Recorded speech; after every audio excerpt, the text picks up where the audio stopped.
Go ahead, Gordo. Gordo, get over here. Get over here. What are you doing?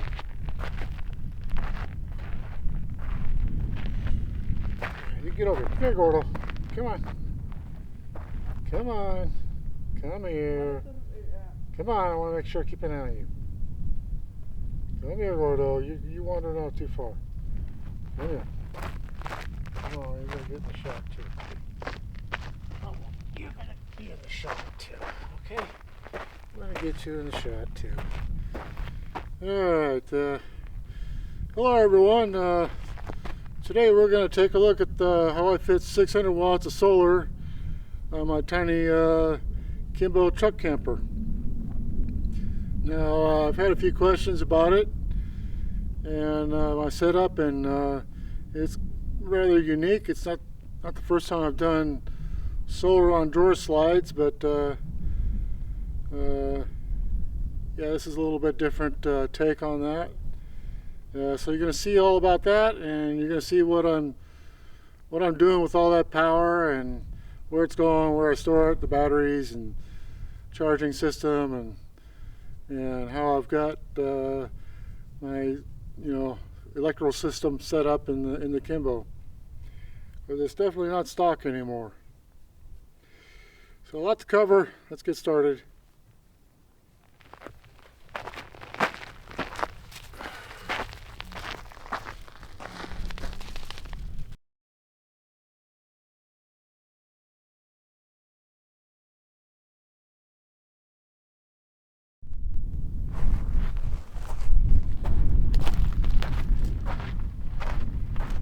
Gordo, this is the back side of the solar system panels, the solar panels, and yeah, Gordo, this is the back side. Hey, you're supposed to be looking up there, buddy. Yeah, this is the back side of the solar panel slide out, and I got it just mounted to the bottom side of the loft with a couple of aluminum brackets, and that's 3 rivets on each side. Don't need any on this back side because all the forces are on the other side, really. And yeah, a couple of down brackets and a cross brace. Real simple construction. And none of that's ever come loose yet. It's all stayed nice and real tight. Holding up really well over the year's use. Oh, Gordo, yeah, looks good. Real good, Gordo. Yeah, these are just 2 standard off-the-shelf 60-inch 500-pound drawer slides. They're locking drawer slides. Yep. So that extends from there to the other side. And this bracket up here is a lot longer, and 8 or 9 rivets holding it on, because that's where all the weight and forces are at, buddy. And yeah, it's all holding up really well.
Okay folks, I built this system out in the field with what tools I had with me in the Kimbo, and so it had to be pretty simple, and you know, I built by the means of addition. So I started here at this bracket, this corner right here, and you know, figured out where that needed to be, and mounted that one, and then you know, built the frame for the solar panels to fit into, and then added those, and then that gave me the position where the second door slide needed to be. And you know, just made sure everything was nice, parallel and straight and all that. And that's how that was done. Just all power rivets, a hacksaw, drill, and yeah, that's about it.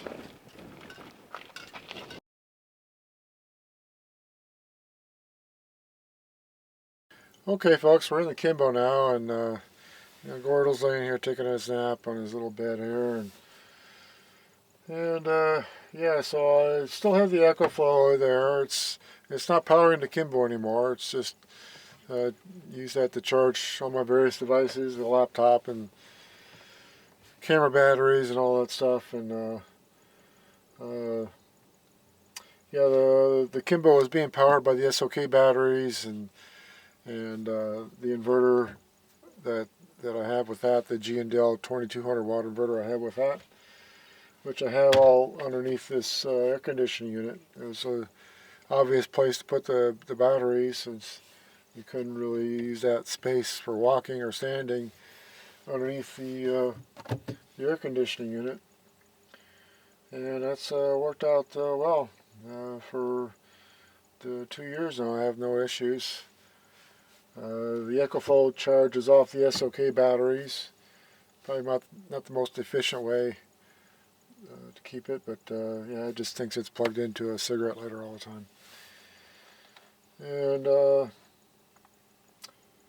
yeah, it's been pretty good. The 600 watts has been enough power to keep me baking and cooking with the toaster oven and the induction hob, and when we need to, and keeps my one wheel charged up and my laptop and all the camera batteries. It all adds up pretty fast, and seems like I'm always charging something. So let's dive a little deeper and show you the rest of this system a little closer up. Okay folks, we got the cover off of the batteries now, and we got 2 batteries sitting over here. It looks like a mess, but it's really not as bad as it looks.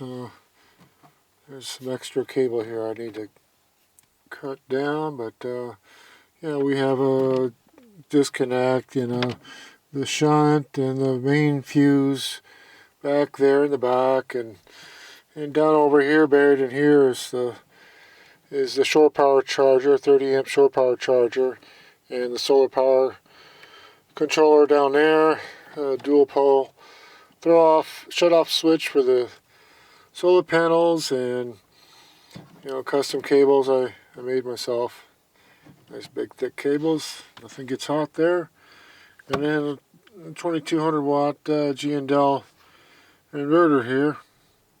And you can see we're already at 14.6 volts floating already today. The batteries are fully charged. And it's only like 1 o'clock in the afternoon.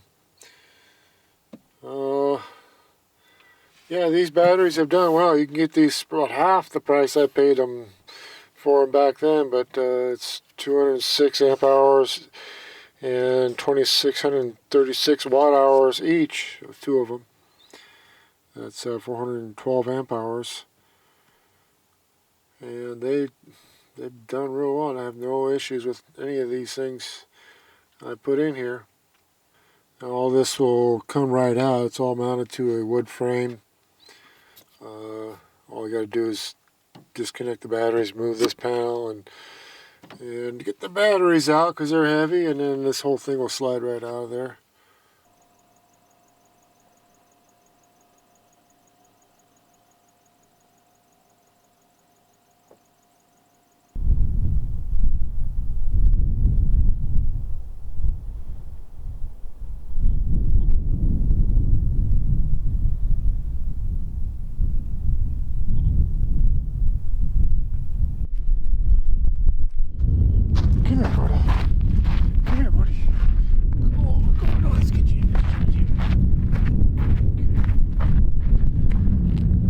Okay, folks. I hope you enjoyed this video.